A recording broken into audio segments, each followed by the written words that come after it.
ছাত্ৰীসকল আমি কেইটামান পাঠ আলোচনা কৰি আছিলো আজি তোমালোকৰ লগত অকমান ব্যাকৰণৰ পাঠ আলোচনা কৰো বুলি ভাবিছো আৰু আজি আমি আলোচনা কৰিম পদৰ বিষয়ে তোমালোকে সাগে পাইছাই আগৰ ক্লাছত পদ কি পদ কাক বোলে এতিয়া আমি জানো যে পদ মানে কি বাক্যত পদ আৰু ইয়াৰ প্ৰকাৰ এইটো সম্পৰ্কে আমি আজি আলোচনা কৰিম যে পদ কাক বোলে বাক্যত ব্যৱহাৰ হোৱা অৰ্থযুক্ত শব্দবোৰকে পদ বোলে বাক্যত ব্যৱহাৰ হোৱা অৰ্থযুক্ত শব্দকে পদ বোলে তাৰ মানে বাক্যত আমি যিবিলাক শব্দ ব্যৱহাৰ কৰো সেইবিলাকৰ অৰ্থ থাকিব লাগিব যদি অৰ্থ নাথাকে তেতিয়া হলে সেইবিলাকক আমি পদ বুলি নধৰো এতিয়া উদাহৰণবোৰ চোৱা মই ষষ্ঠ শ্ৰেণীত পঢ়ো এটো প্ৰত্যেককে এটা এটা পদ প্ৰত্যেককে এটা এটা পদ হয় মইটো এটা পদ ষষ্ঠ শ্ৰেণীত পঢ়ো প্ৰতিটো এটা এটা পদ কিন্তু এই পদ কেইটা লগ হৈ যেটো বাক্য হল সেই বাক্যটো কিবা এটা আমাক অৰ্থ বুজাইছে যেনে চোৱা মই ষষ্ঠ শ্ৰেণীত পঢ়ো তাৰ মানে মই ক্লাছ 6ত পঢ়ো এই কথাটো আমাক বাক্যটোৱে বুজাই দিছে যদি অৰ্থ নুবুজালে হেতেন তেতিয়া হলে আমি এই দৰে কেইটামান শব্দ লিখিলেও তাক আমি পদ বুলি নকলো হেতেন মোৰ নাম অমল এইটো এটা বাক্য যিটোৰ প্ৰতিটো এটা এটা পদ আৰু এইবোৰে এটা গোটেই বাক্যত এটা অৰ্থ প্ৰকাশ কৰিছে আমি গাঁৱত বাস কৰো ইয়াতো আমি কথাখাৰি কি কৈছে আমি বুজি পাইছো যে আমি গাঁৱত বাস কৰো দিছপুৰ অসমৰ ৰাজধানী এইটোৰ কথাটো আমি এইখাৰ বাক্যটো আমি প্ৰতিটো পদ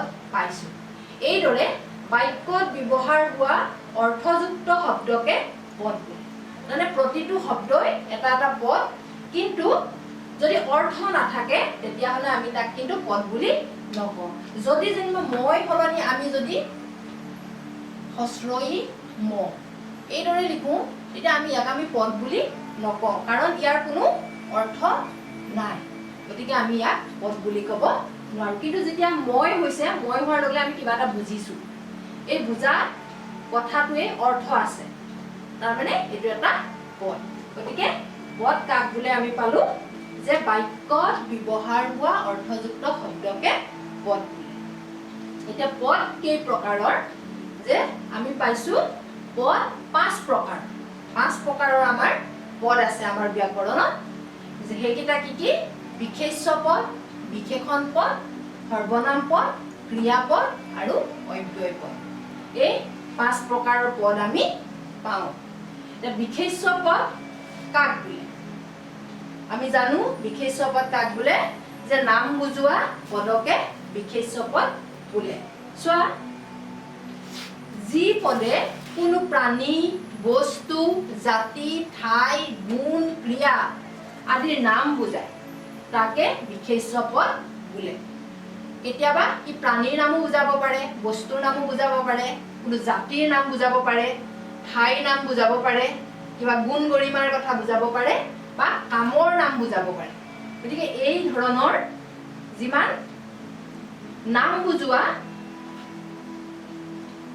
পদ আছে সেইবিলাককে বিশেষ্য পদ বোলে এতিয়া গৰু এবিধ পোহনীয়া জন্তু ইয়াতে এতিয়া আমি গৰুটো বিশেষ্য পদ বুলি পাইছো নাম বুজিছে গৰুৰ এটা এবিধ নাম এবিধ জন্তুৰ নাম ৰাম স্কুললৈ যাওঁ ৰাম এটা লৰাৰ নাম গতিকে এই নাম বুজোৱা শব্দবোৰে বিশেষ্য পদ বিশেষ্য পদক আকৌ 5টা ভাগ কৰিছে 5 প্ৰকাৰৰ আমি বিশেষ্য পদ পাওঁ সেইকেইটা কি যে নামবাচক বিশেষ্য বস্তুবাচক বিশেষ্য জাতিবাচক বিশেষ্য গুণবাচক বিশেষ্য ক্ৰিয়াবাচক বিশেষ্য এতিয়া কি নামবাচক বিশেষ্য মানে ব্যক্তি প্ৰাণী ঠাই আদি যদি নাম বুজায় যেনে ব্যক্তিৰ নাম কোনো মানুহৰ নাম আমাৰ প্ৰধানমন্ত্ৰী নৰেন্দ্ৰ মোদী এইটো এটা নাম ৰাম এটা নাম বা অন্য যিবোৰ ব্যক্তিৰ আমাৰ যিমান নাম আছে এই প্ৰত্যেকটোৱে নামবাচক বিশেষ্য তেনেকৈ প্ৰাণী যিমানবোৰ প্ৰাণী আছে পোক পতংগৰ পৰা ডাঙৰ জীৱ-জন্তুলৈকে যিমানবোৰ প্ৰাণী আছে, মানুহ এবিধ প্ৰাণী, গৰু, ছাগলী, হাতী, ঘোঁৰা, গাধ, যিমানবোৰ প্ৰাণী আছে সেই প্ৰাণীৰ নামবোৰক নামবাচক বিশেষ্য। আকৌ যেনেকৈ ঠাই যিমান নাম আছে, গুৱাহাটী, দিছপুৰ, অসম, দিল্লী, মুম্বাই, আমেৰিকা, ইংলেণ্ড, যিমান নাম আছে, ঠাইৰ নাম আছে, আমাৰ ওচৰ পাজৰৰ হওক বা দূৰৰ হওক, ঠাই বুজৰ যিমান নাম আছে প্ৰত্যেকটোৱে প্ৰাণী নামবাচক বিশেষ্য। এইটো হৈছে নামবাচক বিশেষ্য। তাৰ পাছত পাওঁ আমি বস্তুবাচক বিশেষ্য। পৃথিৱীত যিমানবোৰ বস্তু আছে, আমাৰ চাৰিওফালে যিমানবোৰ বস্তু আছে, যেনে ধৰি লোৱা কিতাপ, কলম, ঘৰ, দুৱাৰ, বটল, শিল, বালি, আৰু যিমান ধৰণৰ আমি চকুৰ আগত যিমান বস্তু আছে, সেই সকলোবিলাক বস্তুৱে বস্তুবাচক বিশেষ্য। প্ৰত্যেকৰে একোটা বস্তুবিলাকৰ আমাৰ নাম আছে, এই বস্তুবিলাকৰ যিটো নাম বুজায় সেইটো হৈছে বস্তুবাচক বিশেষ্য। তাৰপাছত আছে জাতিবাচক বিশেষ্য। জাতিৰ নাম বুজাব লাগিব। যেনে চোৱা, মানুহ এটা জাতি, মানুহ মৰণশীল, তাৰমানে সকলো মানুহেই কোনোবা নহয় কোনোবা এদিন মৰে, গতিকে মানুহ মৰণশীল, গতিকে গোটেই মানুহ জাতিটোৰ নাম বুজাইছে। গৰু এবিধ পোহনীয়া জন্তু, গৰু গোটেই জাতিটোৰ নাম বুজাইছে, গৰু এবিধ পোহনীয়া জন্তু। বাঘ হিংস্ৰ জন্তু, যিমান বাঘ আছে গোটেই বাঘ জাতিটোক বুজাইছে।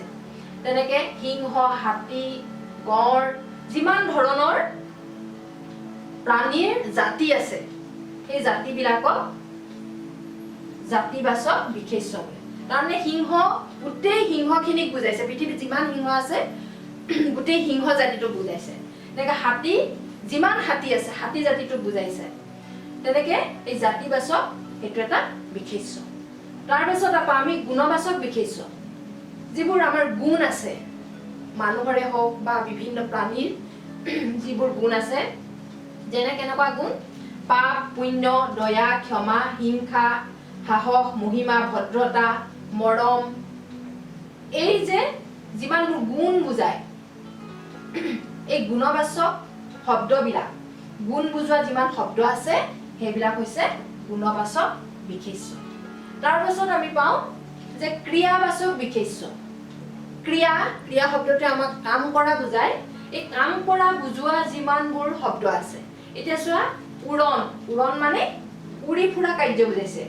চৰাই উৰে, যে এই উৰণটো উৰণশীল, চৰাই উৰণশীল, তাৰমানে চৰায়ে উৰিব পাৰে।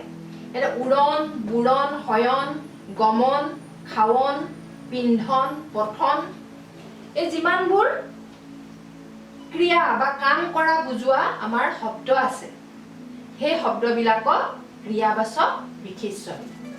এতিয়া আমি কি পালো, যে বিশেষ্য পদক আমি 5 ভাগ কৰিলো। প্ৰথমতে আমি পালো যে যি পদে কোনো প্ৰাণী, বস্তু, জাতি, ঠাই, গুণ, ক্ৰিয়া আদিৰ নাম বুজায় তাকে বিশেষ্য পদ বোলে। বিশেষ্য পদক আমি আকৌ 5 ভাগ কৰিছো: নামবাচক বিশেষ্য, বস্তুবাচক বিশেষ্য, জাতিবাচক বিশেষ্য, গুণবাচক বিশেষ্য, ক্ৰিয়াবাচক বিশেষ্য। গতিকে আকৌ এই 5টা ভাগ কৰা হৈছে। এই ভাগবিলাকৰ মই উদাহৰণবোৰো দেখুৱাই দিছো। এতিয়া তোমালোকে কথাখিনি আকৌ এবাৰ ভালকৈ চাবা, নিশ্চয় বুজি পাবা। আৰু এনেকে তাৰমানে তোমালোকে কিছুমান প্ৰত্যেকটোৰে একোটা একোটা বাক্য সাজিবা, আজি নিজৰ বহীত লিখি ৰাখিবা। আৰু কথাখিনি আকৌ ভালকৈ চাবা, তেতিয়া বুজি পাবা। আকৌ আমি অন্যটো পাঠত আমি আমাৰ যে বাকী কেইটা আছে, বিশেষণ পদ, সৰ্বনাম পদ, ক্ৰিয়াপদ, অব্যয় পদ, এইবিলাকৰ বিষয়ে আলোচনা কৰিম। আজিলৈ ইমানতে সামৰিছোঁ।